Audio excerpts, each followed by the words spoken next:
প্রধান নদী আছে যেমন নীল। এখন এটা আমরা প্রায় বাংলাদেশিরা ঝামেলা করে থাকি, নীলকে আপনি নদ বলবেন না নদী বলবেন?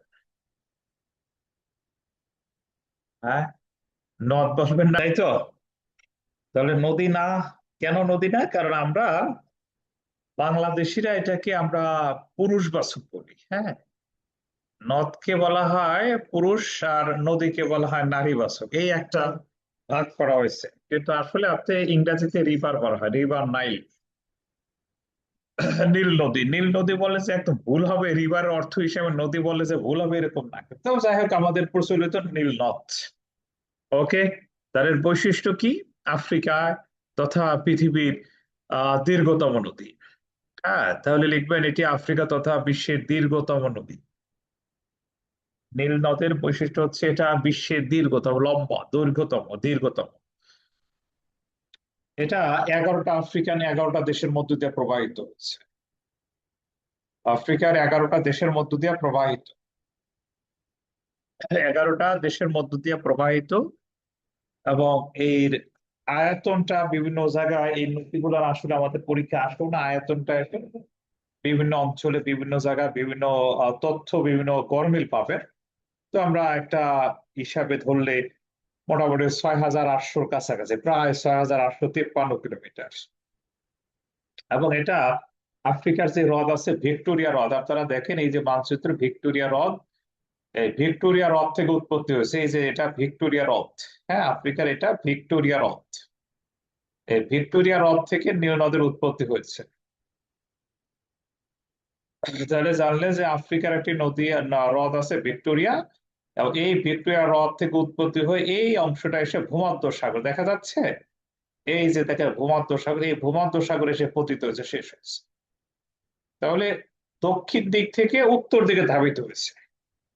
হ্যাঁ, উত্তর থেকে না, দক্ষিণ থেকে উত্তরে গেছে।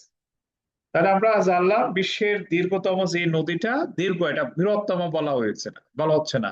হ্যাঁ, দীর্ঘতম নীল, এবং 11টা দেশের মধ্যে দিয়ে প্রবাহিত।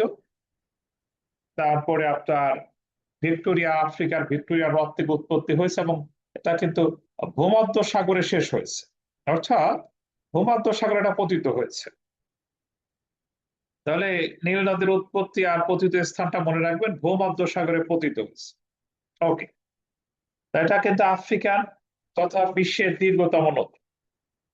তাহলে আমরা নদ নদীর পার্থক্যটা বুঝতে পারলাম, যে আসলে বাংলাদেশিরা এখানে নদ নদীর দুটা ভাগ করেছে, একটা পুরুষবাচক হিসাবে, একটা নারীবাচক হিসাবে, কিন্তু আসলে ইংরেজিতে river, river Nile, river Amazon, সবই রিভার।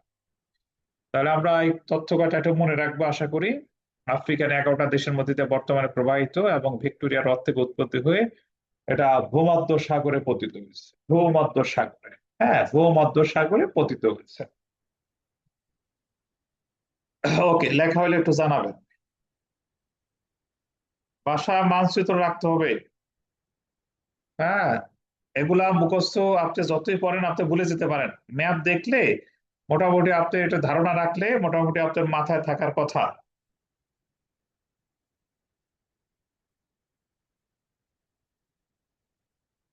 ওকে, ডান। দুইটা ধারায় বিভক্ত ছিল প্রধানত, আবার পরে মিলে গেছে। একটা হোয়াইট নীল, একটা ব্লু নীল। হ্যাঁ, নীল নদীর যে লিখবেন, নীল নদীর জলধারা দুটি বিভক্ত, দুটি জলধারা, নীল নদ মূলত দুটি জলধারা বিভক্ত, একটা হোয়াইট নীল, একটা হলো ব্লু নীল। এবং এই দুইটা সুদানের রাজধানীর নাম হলো খার্তুম, সুদানের খার্তুমের কাছে এসে মিলিত হয়েছে। দুইটা ধারা বিভক্ত, এবং সুদানের খার্তুম এসে নীল নদের দুইটা ধারা, হোয়াইট নীল, ব্লু নীল মিলিত হয়েছে। ওকে,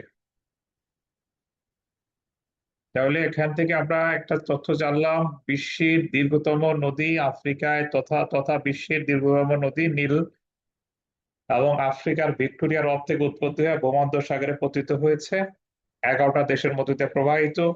আর হোয়াইট নীল আর ব্লু নীল নামক এইটা দুইটা ধারা সুদানের খার্তুমে এসে মিলিত হয়েছে। তাহলে দুইটা তথ্য আমরা একটু জানলাম, একটু লিখলাম। লিখছেন তো নাকি?